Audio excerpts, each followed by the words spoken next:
Hi everyone, my name is Hila, a BSEd Science 2A student. I'm here to present to you about biomolecules. So first, let's know the objectives. A. Define biomolecules. B. List the four major classes of biomolecules. C. Listen attentively to lectures and discussion about biomolecules. So, introduction. What is biomolecules? Biomolecules are the fundamental building blocks of life. They are large molecules. So, basically, biomolecules are fundamental for building blocks of our life. They are large molecules that typically compose of carbon, hydrogen, oxygen, and nitrogen. These molecules are essential for structure, function, and regulation of all living organisms. So, biomolecules have four main major classes. First is carbohydrate, second is protein, third is lipids, and the last one nucleic acid.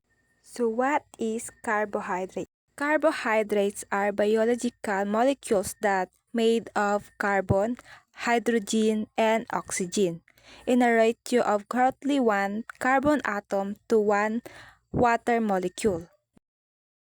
So carbohydrates, they are a major source of energy for living organisms that play various structures roles. Carbohydrates classify into three main types. First, monosaccharides, second, disaccharides, and third, polysaccharides. So here the structures of carbohydrate. The next slide is protein. Protein are polymers of amino acids arranged in the form of polypeptide chains. When we say protein are like a tiny machine in our body, that they are made of smaller parts that called amino acid. The sequence of amino acid determines the protein uniques, the three-dimensional structures and function of protein. This structure is crucial because it dictates how the protein interacts with other molecules. Proteins have four levels of structures: primary structures, secondary structures, tertiary structures, and quaternary structures. Proteins have structures. So here the structures of proteins in the four-level structure.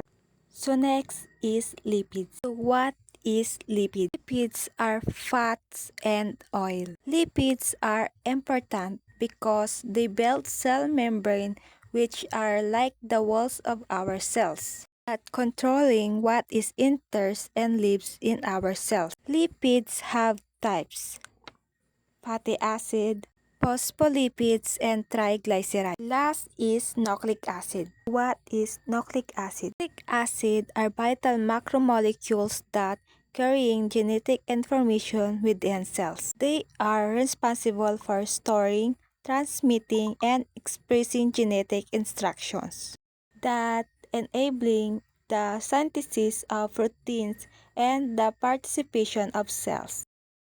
Nucleic acid have two types, DNA and RNA. I hope you learned something about biomolecules.